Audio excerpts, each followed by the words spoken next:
है और जो नवम भाव है उसमें जो राशि पड़ रही है उसके जो मालिक ग्रह हैं वो आपके लिए विशेष आशीर्वाद देने वाले होते हैं और उनकी उपासना करने से आपकी कुंडली को बल मिलता है।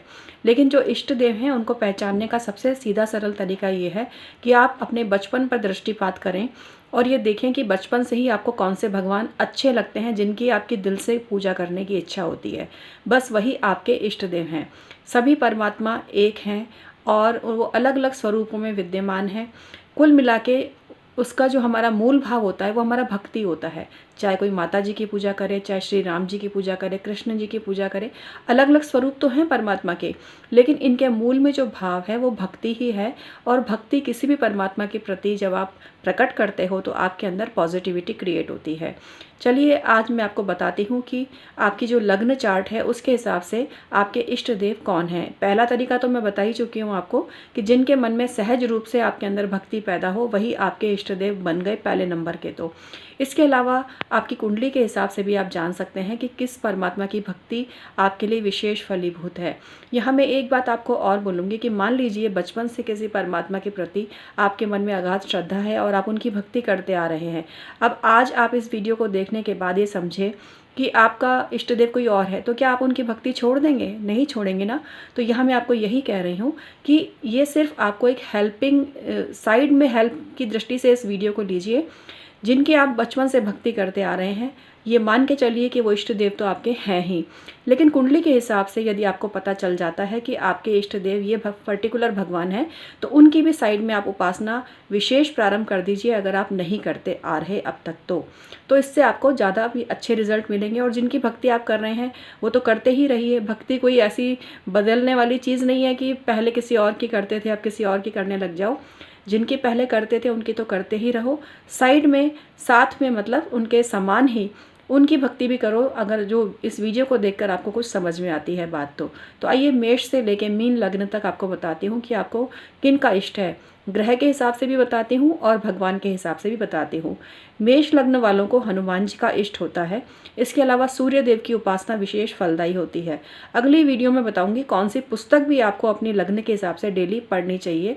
तो आइए आज की बात को हम कंटिन्यू करते हैं। वृषभ लग्न वाले जो होते हैं उनको किसी भी देवी स्वरूप का इष्ट होता है, चाहे माता वैभव लक्ष्मी हो या संतोषी माता हो या माता पार्वती।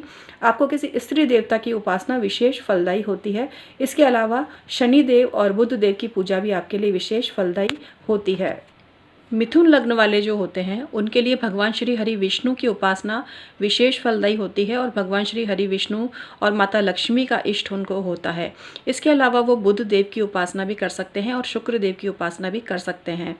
कर्क लग्न वालों को चंद्र देव की उपासना करना विशेष फलदायी होता है। चंद्रमा के दर्शन इत्यादि उनको करने चाहिए। इसके अलावा उनको भगवान हनुमान जी की उपासना करना भी विशेष शुभ होता है और हनुमान जी का उनको इष्ट भी होता है। अब हम बात करते हैं सिंह लग्न की। सिंह लग्न वालों को भगवान सूर्य देव का इष्ट होता है। इसके साथ साथ वो भगवान श्री हरि विष्णु और भगवान श्री कृष्ण का भी जाप करते हैं तो उनको बहुत ज़्यादा फायदा मिलता है। बृहस्पति भगवान की पूजा भी उनके लिए विशेष शुभ फलदायी है। इसके अलावा किसी भी गुरु स्वरूप में, किसी भी परमात्मा जो गुरु स्वरूप में है जैसे कि साईं बाबा हैं या किसी भी स्वरूप में जो जैसे गायत्री उपासना है, ये भी आपके लिए विशेष शुभ फलदायी बताई गई है। और इसके अलावा सभी गुरुजन हैं उनको वही आपका इष्ट हैं और उनको आप हमेशा प्रणाम करें और श्रद्धापूर्वक उनको आप मान के चलें। अब हम बात करते हैं कन्या लग्न की। कन्या लग्न वालों को माता लक्ष्मी का इष्ट होता है। इसके अलावा किसी भी देवी स्वरूप की आप उपासना करते हैं तो आपको बहुत ज़्यादा फायदा होता है। शनि देव का भी आपको इष्ट होता है। अब हम बात करते हैं तुला लग्न की। तुला लग्न वालों को किसी भी स्त्री देवता की उपासना करनी चाहिए। माता जी की उपासना करना चाहिए। अपने कुल देवी और लोक देवी को बहुत ज़्यादा मानना चाहिए, उन्हीं का इष्ट आपको होता है। इसके अलावा शुक्रदेव और शनिदेव की उपासना भी आपके लिए विशेष फलदायी होती है। वृश्चिक लग्न वालों को मंगल देव का इष्ट होता है। इसके अलावा भगवान कार्तिकेय की आपको पूजा करनी चाहिए। भगवान सूर्य देव की आपको पूजा करनी चाहिए। शनि देव की पूजा भी आप कर सकते हैं।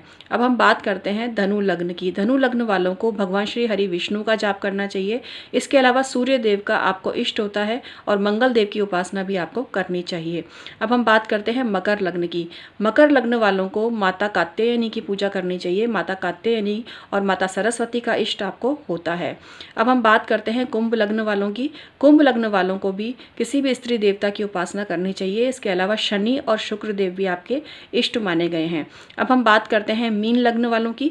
मीन लग्न वालों को भगवान श्री राम की उपासना करनी चाहिए।